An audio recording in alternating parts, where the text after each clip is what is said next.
Hey, this is an update for the Cover FX Power Play Concealer. I just want to show you how cakey it looks. I've worn this for about, let's see, I put it on at like 6:30 in the morning, and right now it's 4:30. Yeah, I just scratched myself right there, so that's why the blush is gone. But the under eyes, if I look up, hopefully you can see like how cakey it is in this area. It started to cake up around this area and this area at about 11 o'clock this morning. And I'm just not for that look. It's a little heavy. The coverage is great, and I mean it looks pretty covered now, but my under eyes are really dry, so I need something that is more moisturizing and less matte, cakey, dry looking, because this will start to happen very soon. So what happened was I was at work.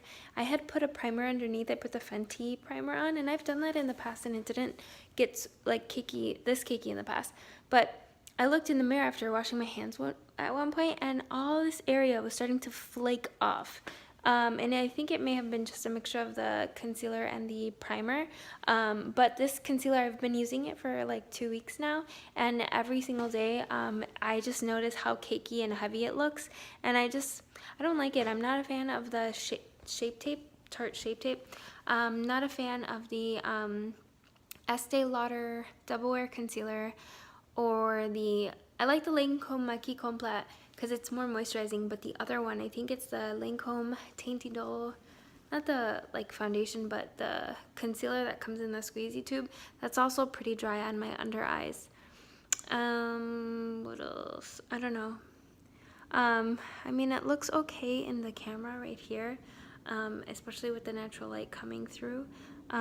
But in person, it's very cakey. I had a coworker today approach me and goes, your makeup looks a little cakey in this area. And she's like, it just looks like it's like sinking into your pores. It looks dotty. And that happens when it's too dry on my skin. So yeah, I have pretty normal skin.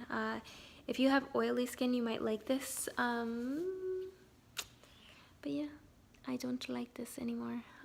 Anyway. Just thought I'd give you a real update of the struggles of using something for the first time, loving it at first, and then just not being happy with it afterwards. I might try the Charlotte Tilbury Magic Concealer. Yeah, hopefully. I mean, if I can find a color in that, because I've swatched it a couple times and the colors look really weird. They look pretty like peachy orange, and I don't really like that for my skin tone. I like the more yellow green tones. As you can tell, I look pretty green. If you look at the blue, it looks weird. I also really hate the packaging. I hate that freaking circle bulb thing, and then I have to put the tiniest amount because literally puts so much coverage. I put like the smallest little dot on my face, and it can cover both eyes, and I hate that because when you put it back in, it starts coming up to the sides. Freaking hate that package. Anyway, yeah, I don't know what concealer I will try next. Another update. I have like a wear test for that one now, but I'm not wearing the Laura Mercier Secret Blurring Powder, and I'm not wearing the Hourglass Luminous Light Ambient Powder, but I'm also not liking those. So the reason why, the ambient lighting powder, Luminous Light, when I put it all over my face to buff it in, it looks like a really pretty glow, sure. But again, throughout the day, that one has like little particles of glitter in it, and I don't like the way it looks on my face.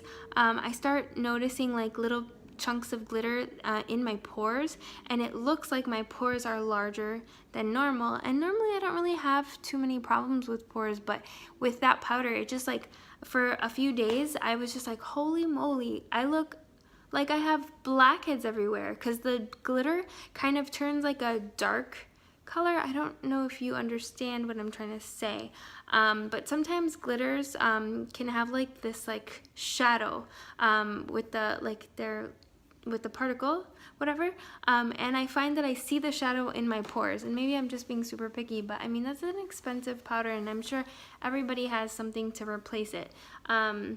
So I don't think that that one is worth it as well. And also Laura Mercier Secret Blurring Powder. I was noticing that it just faded away. So right now I have, I set the concealer with the Diffused Light Powder, and that one doesn't really give me problems with other concealers. And as you can tell, like, I have coverage left over. I did a wear test between the Diffused Light and the Laura Mercier Secret Blurring Powder. The Diffused Light lasts longer on my skin. Kind of looked like it was disappearing in this area, and this is where I have the most coverage. If I just like wipe right here, you see how it's just like dark now? So the Secret Blurring Powder really does nothing to like help the coverage. I mean, like, it kind of looks like this but less intense at the end of the day, so I'm not happy with that one either. I don't think that one's worth it. I'm sure any other powder will work just as fine and even better. So if you don't have it, don't rush out and buy it. You can try it at your own leisure. But yeah, it's also expensive. It's like the tiniest little thing for, I think it was like $28, almost $30.